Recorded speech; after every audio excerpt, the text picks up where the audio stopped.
Porto. This is my first morning waking up in this lovely city, and I'm just going to talk to you today about my plans, what's going on, where we go. So today's plan's nice and simple. There is no plan. I quite like when I get to a new city to not really over plan it. Yeah, I don't tend to really go ahead and check out all the hashtags for Porto or all the trends and wherever other photographers taking photos. So today's plan is really, firstly, I'm gonna go get coffee, gonna go get food, and then we're just gonna go look around. I believe today is gonna be the best chance of sunshine on this trip. Yeah, because I've come to Porto and Apple weather, so it's gonna rain every day. Rain, rain, rain, rain, rain. So I've left what was actually a sunny and cold London for a wet and mild and humid Porto, but however, we're gonna make the most of it. Today's a bit of sunshine. I can see a hint of blue sky up top, so I should probably get going soon enough. We got the goods. Breakfast is served. They're so good. What did I put in this stuff?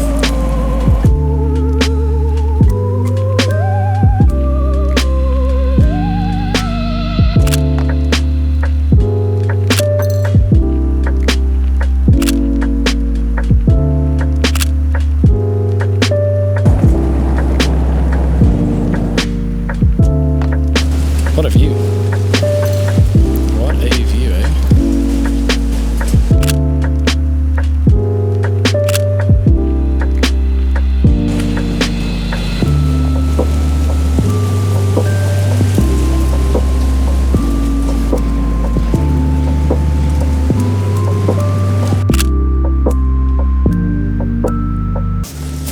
Hi everyone.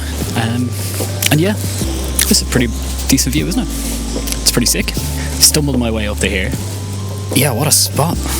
I have a feeling this might be a great sunset location for this evening, especially if there's actually the only evening there's going to be a bit of sunshine. So I think tonight or this afternoon I'm going to have to come back up here.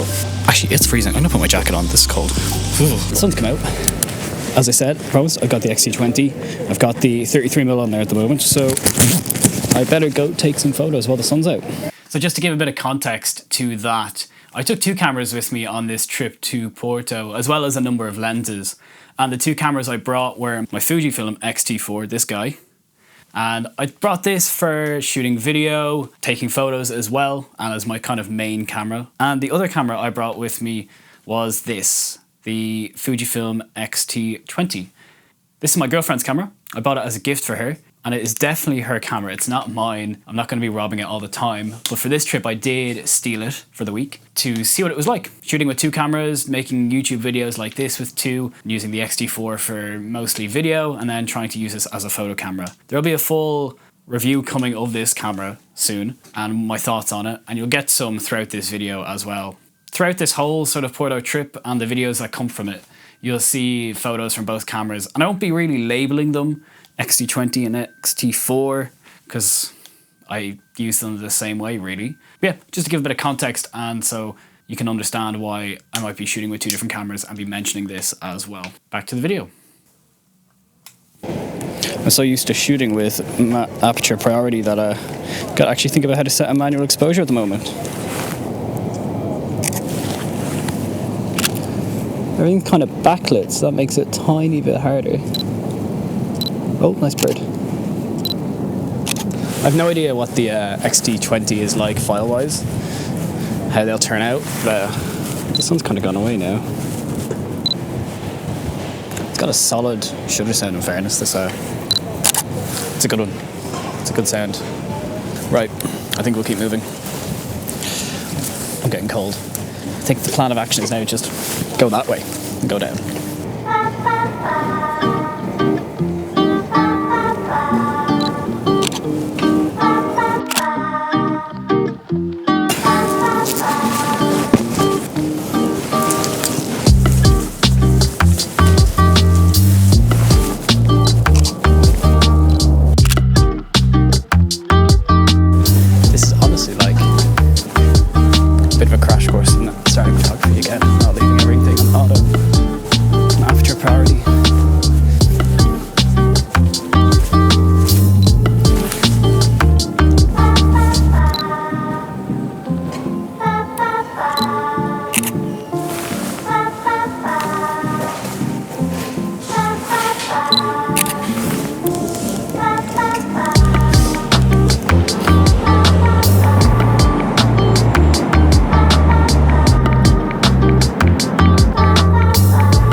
That's it. Yeah, I reckon we should. Let's do it. Look at that sunshine. For any of you who know me, I love a good bridge. And I'm getting all my bridge out here.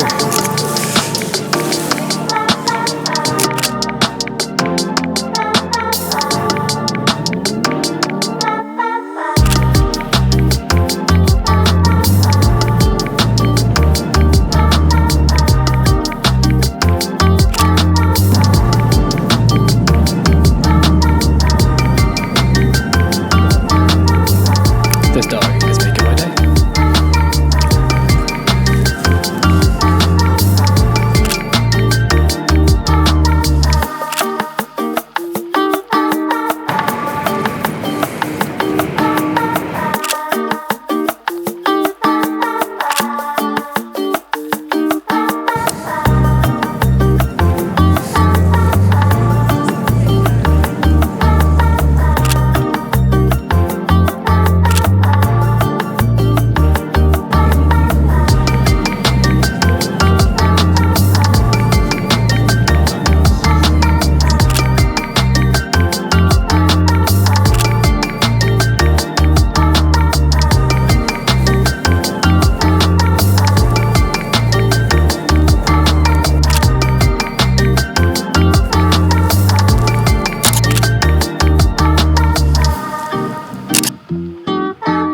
First couple of impressions, I suppose, from Porto.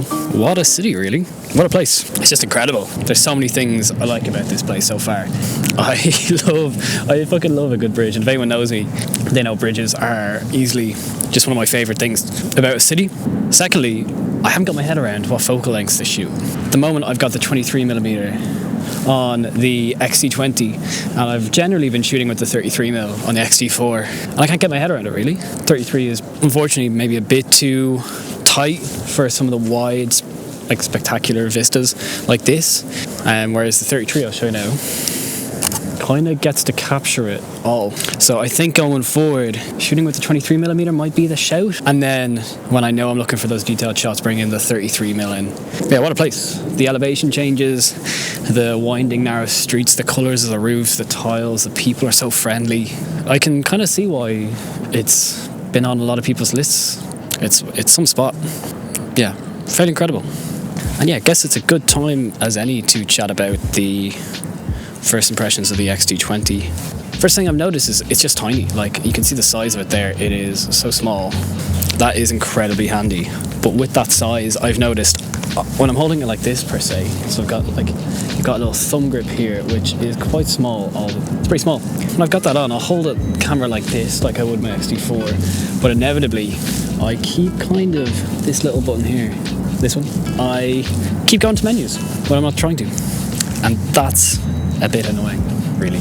Other than that, I mean, the ergonomics aren't bad for such a small camera. I've decided to set it up in aperture priority as well, like I would my XT4, and just using the exposure compensation dial, because I find it's a bit awkward to reach across to grab the shutter speed dial. That's what I'm finding is a bit annoying. And the fact there's no ISO dial, so I think just leaving it in auto ISO because there isn't that many controls is great.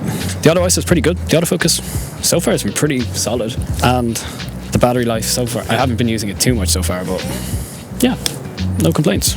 Another thing to note, which I don't enjoy a huge amount about this camera, is the viewfinder viewfinder's alright actually. It's a bit small, but the screen's a bit sorry, the screen isn't amazing, is what I should say. Sometimes find it hard to realise whether you're in focus or not. It kind of just looks the same. Unless it's clearly like a distance thing and you've got quite an out of focus background, if everything's at infinity, I find it's not great to use a screen to see if you're in focus or not. That's a bit of a bugbear so far. It's an old camera, so that's fair enough.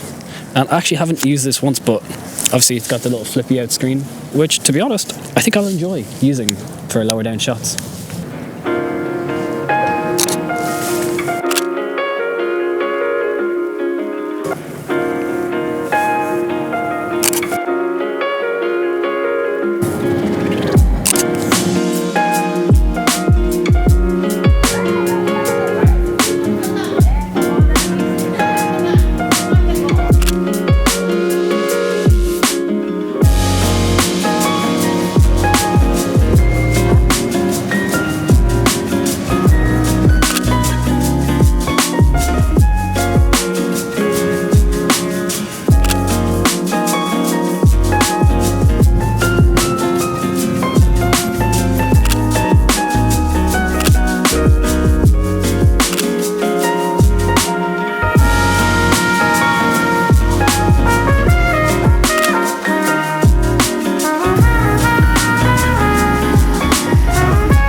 So.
Well folks, that was the end of any decent photos and productivity from this day. The day's exploring caught up with me and I was wrecked. A last minute dash across town to catch the last of the sunset's golden rays from the top of a bridge unfortunately didn't yield the results I wanted. Bit of a sad sunset, or disappointing sunset really. But a fun day was had nonetheless, and I was very excited for the rest of my week in Porto. As always, thanks so much for watching the channel and the video. Feel free to like, subscribe and share this video, and links to all my socials and website are down below. Have a lovely day, and I hope to see you again in the next one.